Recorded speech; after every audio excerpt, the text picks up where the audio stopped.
Yellow diamonds in the light, and we're standing side by side.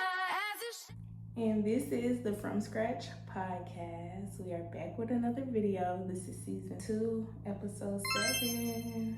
So today we are gonna jump right into it, and we are gonna talk about strengthening your discernment.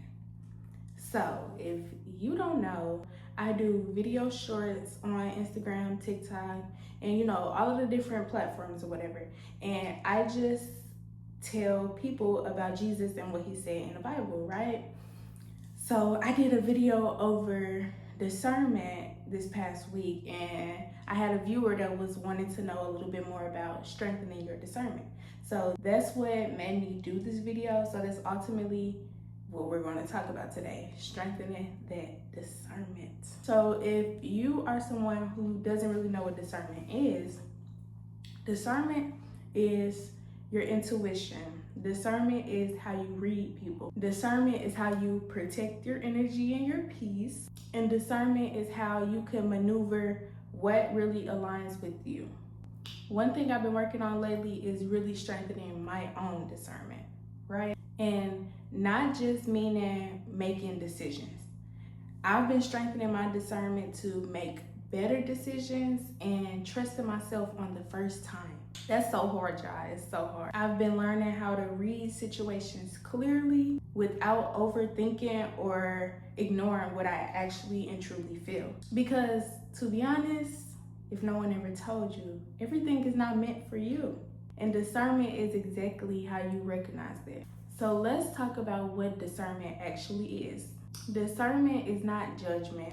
Discernment is not being negative. It's about awareness, intuition, and experience. Discernment is knowing in your heart what feels right and actually acting on that decision, or acting on that contentness in your heart of what feels right and what doesn't feel right.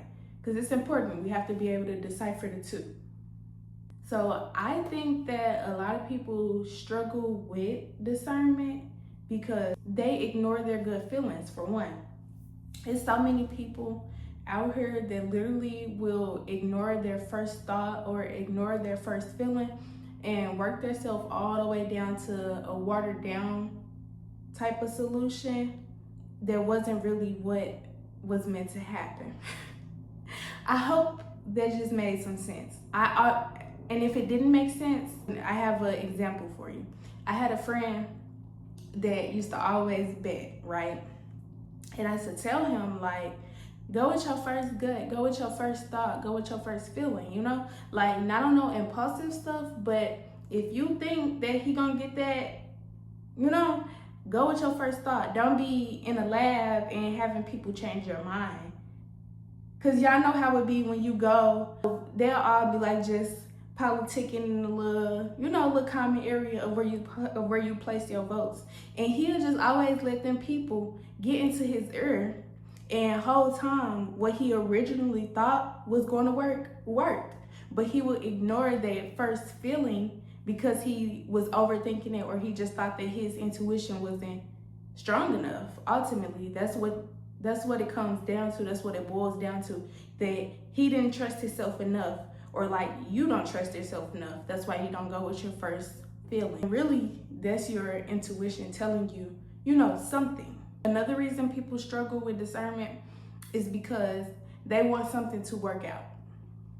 If your first instincts was to run and you don't run because you like, I'm in the safest neighborhood, and you end up dying, it's because you ignored your first thought. It's because you wanted it to be so safe that you was just like, I know no crime could happen over here, so I ain't even gonna run because it's pointless. Because you wanted it to work out, but the whole time the shooter was right there and you were supposed to run, but you ignored that thought and you wanted it to be what you thought it what you thought it would be, which is safe. Stop doing it, y'all. Stop doing it. Just because you want something to work out don't mean that it's supposed to or that it should. So don't ignore that gut wrenching feeling that you have simply because you want something to work out. Being honest, another reason why we struggle with discernment is because we give people too many chances. I have said it once and I will say it again. When people show you who they are, believe them. Stop giving people umpteen chances because you just want it to work out, or because you just feel like they have this in them, but they're just not putting it out. Believe who they are. Don't believe the person that you curated into your head of who they are. Believe who they are and stop giving people so many chances, and maybe your discernment will be a little more stronger, because when you immediately cut somebody off because you got a bad vibe from them, you could go around with a little confidence. You start to get a little pep in your step, like, okay, you start feeling yourself. That's strengthening your discernment. So once you are able to stop getting so comfortable and act on your first gut-wrenching feeling, your discernment will start to get stronger and stronger each time you use it. And that's like so many times in one day that you use your discernment, literally. Another reason people struggle with discernment, and y'all really not gonna like this one, is because y'all try to override everything with logic and overthinking. I seen a good quote one day that said, trusting God doesn't take logic. Or it said something like, trusting God doesn't come with using logic, or something like that. And I wholeheartedly agree, because when you got God in the mix, logical things ain't gonna logic like they would with a normal mere human like me. So when we talking discernment, which is on a God-based level, logic is not going to work when you're trying to decipher, am I in the right place at the right time, Because like I said, we can't let us ignore those warning signs in the beginning. We can't give people too many chances and stuff like that. That comes with logic. Like you just simply can't use logic with discernment. You'll strengthen your discernment when you stop trying to use logic for everything, even in the spiritual. Because sometimes we don't lack discernment. We just ignore it. And that's not what we want to do, right? Right. So that's why I'm making this video today for you. So I'm gonna give you a few tips, okay? Like it? No, I'm just playing. I am gonna give you a few tips just to simply help you to start by strengthening your discernment. Number one, we're gonna start paying attention to that first initial feeling that you feel about something. Whether that's a person, a conversation, a topic, a business venture idea, whatever it is, the answer to your test, whatever it is, we gonna start trusting that first feeling that you have. Because I read something that said your brain actually recognizes stuff, and most of the time that's why that first answer is right.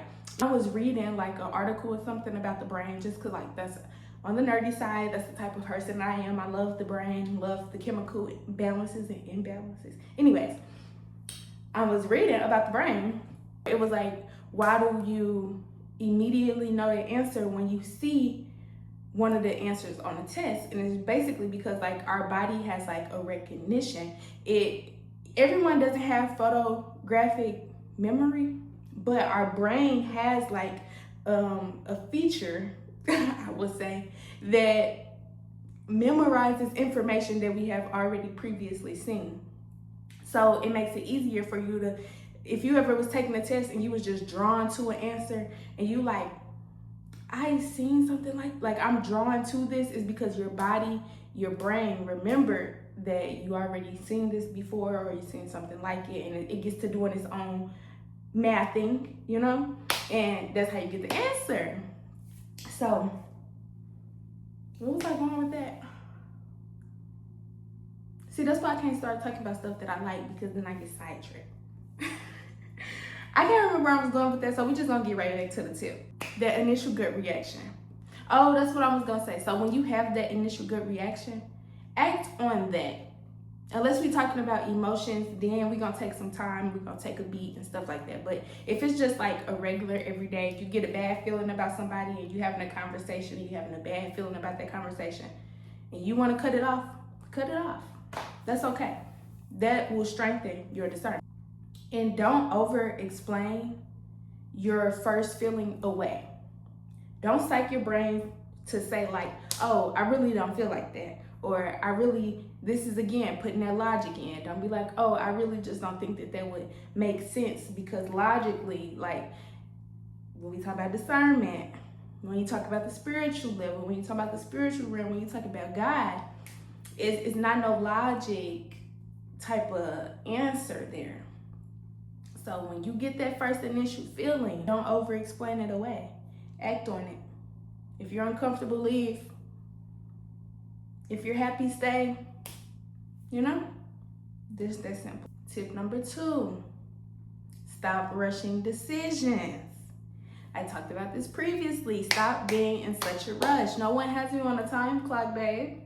Stop rushing decisions. Your intuition, aka your discernment, is going to tell you exactly what you should do if you give her a second to respond. Just like God. We always be in such a rush. God is going to tell you what to do. Just give him a second. You're not always going to answer within 1.5 seconds or a fifth of a second. Give it some time. Sometimes people can't handle deciphering their discernment under pressure. So if you're in an interview and someone asks you a question, or like, when can you start? Give yourself some time. Because when you're under the pressure, you're not even looking at your calendar of doctor's appointments that you already have. You saying I could start tomorrow, but you're not able to get off for that doctor's appointment because you're in the probation period. Take some time and don't rush things. And it's really good to just sit with things, period, because when you sit and reflect, you can never go wrong. Question yourself, like, was I just being impulsive, or did I say yes too soon? You could never have this. So let's sit with things sometimes. That's okay. Tip number 3, watch patterns, not words. Now that's a boring. Watch patterns and not words. As a day trader, because now I day trade, guys. As a day trader, this is what we do. We watch patterns and not words. We don't go off word of mouth. You watch the pattern of the chart to see if you're going to buy in or sell. You watch the pattern of the chart to see, is it going to be lucrative or is it going to be taken away from what you already have? Watch patterns. This is the most powerful tip of all. Like I said earlier, people are going to show you who they are repeatedly. Choose action over promises. For my ladies that are listening, choose action over promises. Like I said, get that made up person out of your head, because you made that up. What are they showing you? Who are they? Because it's going to show who they are. Because it's a repeat. It's a cycle. Pay attention. Open up them eyes and not more of them legs. Okay? Okay. Consistency matters. When you watch patterns and not words, your discernment will start to pick up on social cues or start to pick up on the patterns that you see. So you wouldn't be second guessing anymore. You'll be like, oh, I know that this is what's going on because I have put it in my rotate. I have studied this before. I know exactly what's going on. There's no way that it's not this.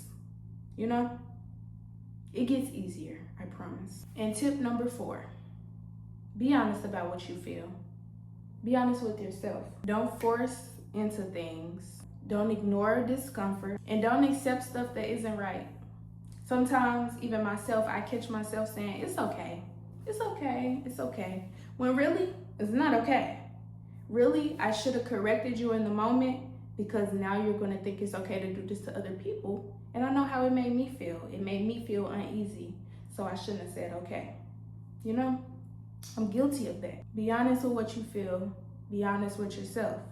Discernment literally requires honesty with yourself. And the last tip of this video, number 5, protect your energy. Yeah, I know I couldn't give no tips without putting energy up in there. Protect your energy. It's magnetic. It's a force. It's a field. Protect it. Not everything deserves access to you. You don't have to engage in everything. So you don't even have to use your discernment if you're not engaging in everything. There's a lot of people that just always have to be in the mix. There's a lot of people that just always have to be in the conversation. You don't have to always answer the phone.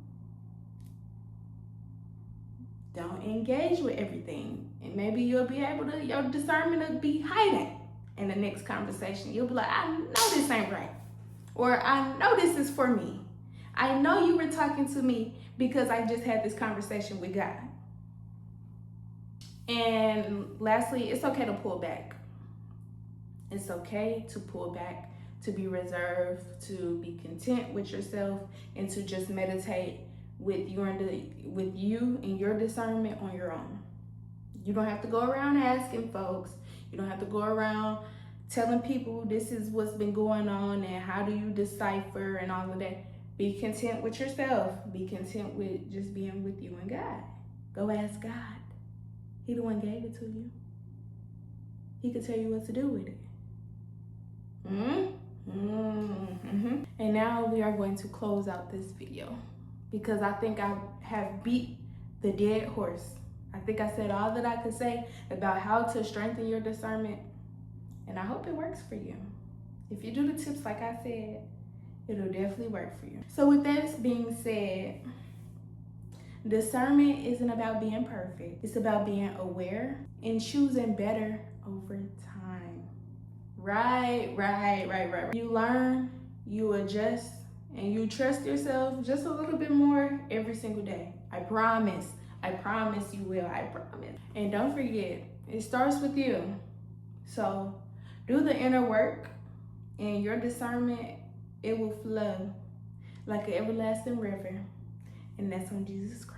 Amen. Thank y'all for watching this video. I appreciate every viewer that I get on every video. And Too Much Cam is my Instagram. That's where I do my video shorts. If you were interested in my Who Said That videos, I will see you guys next week. Bye.